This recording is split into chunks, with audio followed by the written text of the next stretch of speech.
ओम शांति। आज 18 सितंबर 2021 है और आज के बाबा के साकार रूप से चले हुए मधुर महावाक्यों को स्पष्ट करेंगी आदरणीय आशा दीदी। ओम शांति दीदी। ओम शांति। बाबा ने कहा, मीठे बच्चे, चैरिटी बिगिंस एट होम। अपने परिवार वालों को ज्ञान सुनाओ, अपने हम जिन्स का कल्याण करो। बाबा ने जो नई सृष्टि की स्थापना का कार्य किया है वो है ग्रास रूट लेवल से। और ग्रास रूट लेवल अर्थात स्वयं को पहले सुधारो, स्वयं से आरंभ करो और स्वयं से आरंभ करके जो आपका इमीडिएट सर्कल है वो आपकी फैमिली है। तो फैमिली को भी ये ज्ञान सुनाओ और फैमिली को ज्ञान सुनाएंगे तो वो आपके साथी बनेंगे, सहयोगी बनेंगे। आपकी विचारधारा बदलेगी तो उनकी भी बदलेगी। इसलिए बाबा कहते चैरिटी बिगिंस एट होम। और बाबा ने ये किया, साकार बाबा ने ये काम किया। बाबा ने जब बाबा को हुआ तो बाबा की युगल जो थी, बहू, बेटी, बेटे, सारा परिवार, सबको किया। चैरिटी बिगिंस एट होम का एक दूसरा भी मीनिंग है और वो ये है,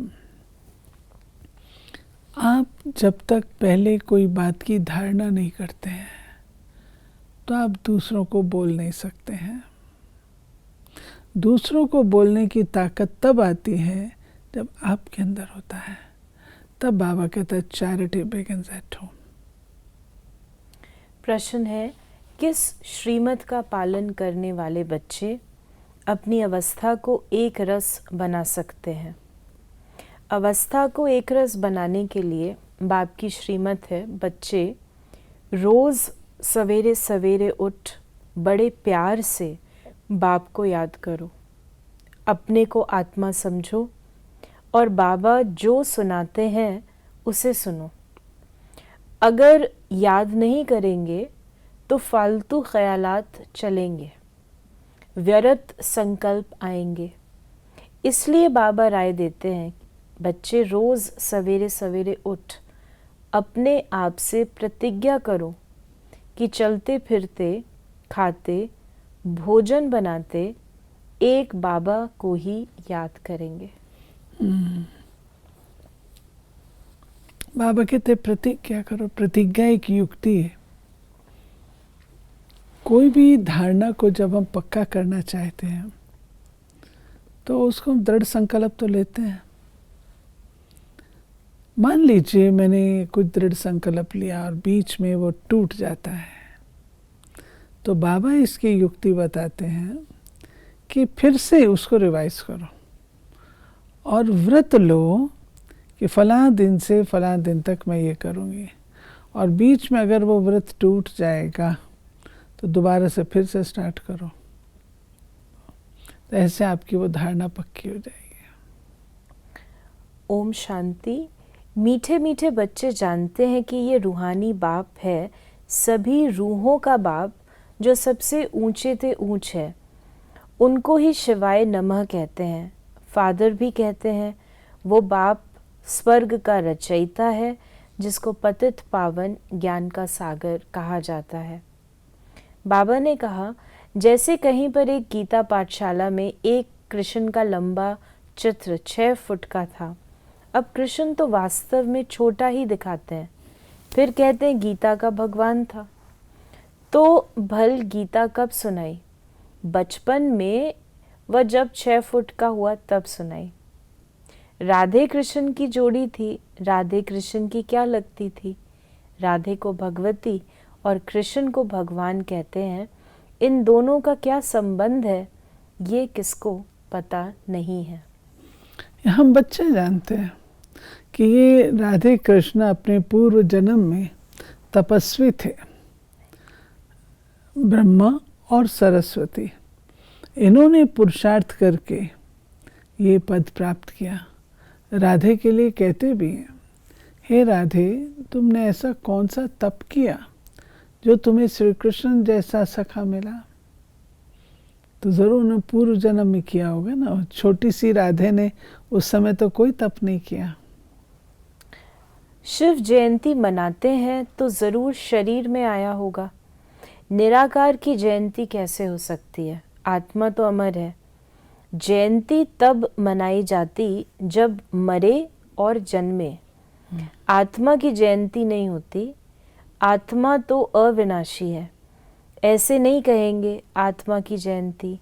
शिव तो है निराकार, उनका चित्र लिंग का रखा जाता है। तुम बच्चों को ये ख्यालात रहने चाहिए। यहाँ से अपने घर धंधे धोरी में जाने से ये बातें ही बुद्धि से निकल जाती हैं, चिंतन नहीं चलता। गुरुओं आदि की जंजीरों में भी बहुत फंसे हुए हैं, बात मत पूछो। फिर बाबा ने कहा, अब तुम बच्चों को ज्ञान दिया जाता है, परंतु पुरुष ज्ञान में, स्त्री अज्ञान में तो जैसे हंस बगुले बन जाएं। इसलिए पहले तो स्त्री को ज्ञान देना चाहिए। स्त्री पति को गुरु ईश्वर मानती है तो स्त्री को गुरु की आज्ञा माननी चाहिए ना। ये बाबा बता रहे हैं कि ज्ञान लेते हैं, मानो कोई पुरुष ज्ञान लेता है और स्त्री ज्ञान नहीं लेती है, तो घर में तो झगड़ा होगा। वो झगड़ा ना हो उसके लिए बाबा कहते हैं कि ये युक्ति है। जो हथियाला जब बांधते हैं उस समय कहते हैं ना, पति तुम्हारा गुरु ईश्वर सब कुछ है, तो बाबा कहते हैं वो फिर उस समय उनको ये बात ध्यान पर आनी चाहिए, उनको देनी चाहिए कि भाई तुमने तो ये कहा था। फिर बाबा ने कहा, स्त्री ज्ञान में आती है, पति नहीं आता तो क्या कर सकती है? भू भू करनी है। बच्चों को भी भू भू करना है, अपने हम जिन्स का कल्याण करना है। उनको भी बताएं बाप को याद करो। अब लड़ाई सामने खड़ी है, बाबा आया हुआ है। जबकि पतित दुनिया का विनाश होना है तो तुम फिर पतित क्यों बनते हो? ज्ञान, माता ज्ञान में है तो माता का काम है अपने हमजिन्स का कल्याण करना। बाबा ने कहा, सारा दिन घर के धंधे धोरी के लफड़ों में ही रहते हैं। नहीं तो सवेरे उठ बाप को बहुत प्रेम से याद करना चाहिए। बाबा, आपसे हम प्रतिज्ञा करते हैं, आपसे हम वर्षा ज़रूर लेंगे। अंदर में अपने से बात करना है, उसको विचार सागर मंथन करना कहा जाता है। बाबा कहते हैं ज़्यादा बुद्धि को घर गृहस्थ की ज़्यादा बातों में उसमें नहीं लगाओ। जो अपना पार्ट है निमित्त बन करके प्ले करना आना चाहिए। अपने टाइम की सेविंग हमको करनी चाहिए। हमको सतो प्रधान ज़रूर बनना है। पता नहीं कल शरीर छूट जाए तो हम सतो प्रधान बनेंगे ही नहीं। मौत का डर है ना। बाबा, हम जीते जी आपसे वर्षा ज़रूर लेंगे। फिर देखना चाहिए कि आज के सारे दिन में हमने कितना याद किया। कोई भी हालत में याद की यात्रा में ज़रूर रहना है। गृहस्थ व्यवहार में भी रहना है, युक्ति से चलना है। ऐसे ऐसे तीव्र वेग से पुरुषार्थ में लग जाएं तो याद भी रहेगी और आयु भी बढ़ेगी। भविष्य में तुम्हारी आयु बढ़ेगी। याद नहीं करेंगे तो पद भी कम हो जाएगा।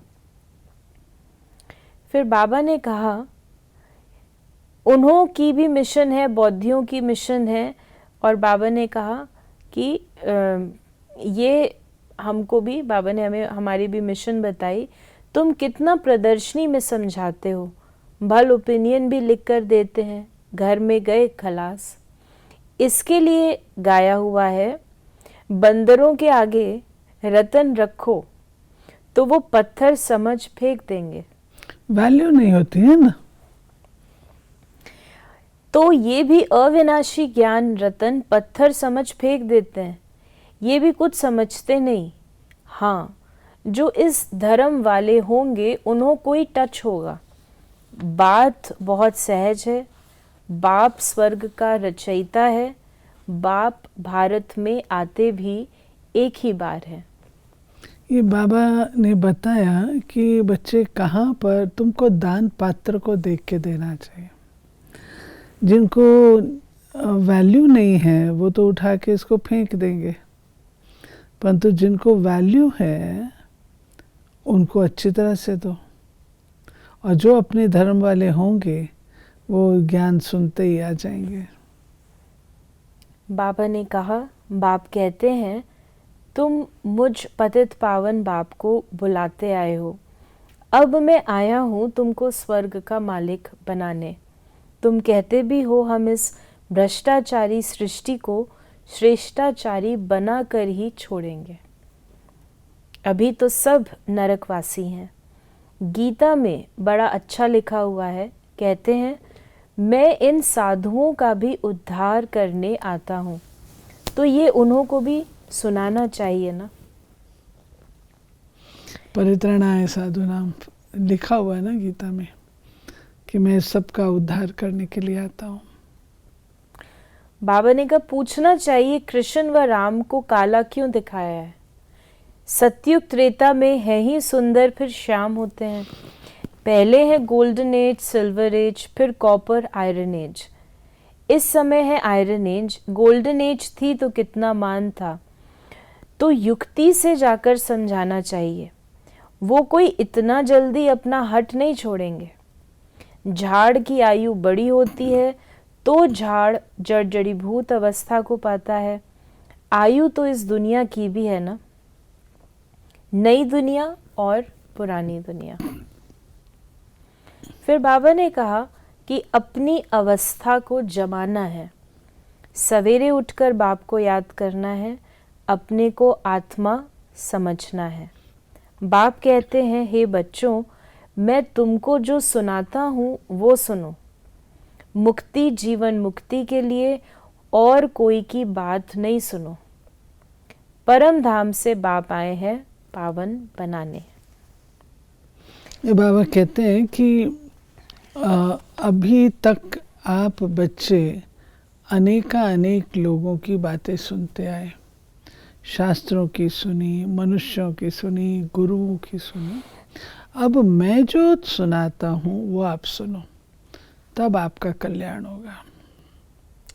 बाप कहते हैं जो बच्चे अच्छी सर्विस करते हैं मैं उनको याद करता हूँ, क्योंकि मेरे मददगार हैं। बहुतों का कल्याण करते हैं तो वो मुझे प्यारे लगते हैं। तुमको तो एक बाप ही प्यारा लगता है जिससे वर्षा मिलता है, इसलिए तुम बच्चों को अच्छी रीति पुरुषार्थ करना पड़े। याद की यात्रा में रहना है। बहुत फालतू ख्यालात भी आएंगे। भक्ति मार्ग में अपने को मारते भी हैं, हमको शिव का दर्शन हो। बाबा ने कहा दर्शन होने से कोई पाप नहीं कट जाते। बाप जो विश्व का मालिक बनाते हैं उनको तो बहुत प्रेम से याद करना चाहिए। अभी तुम्हारी बुद्धि में है कि हम क्या बन रहे हैं, दूसरे जन्म में हम ये जाकर बनेंगे। ये बाबा कहते हैं तुमको स्पष्ट है, ये क्लियर है कि हम क्या बनेंगे। बुद्धि का भटकना नहीं होना चाहिए। वरदान है आज का, तीनों कालों को सामने रख, हर कार्य में सफल होने वाले सदा विजयी भव। लौकिक रीति में भी जो समझदार होते हैं वो आगे पीछे सोच समझ कर फिर कदम उठाते हैं। ऐसे यहाँ भी आप बच्चे जब कोई कार्य करते हो तो पहले तीनों कालों को सामने रखकर फिर करो।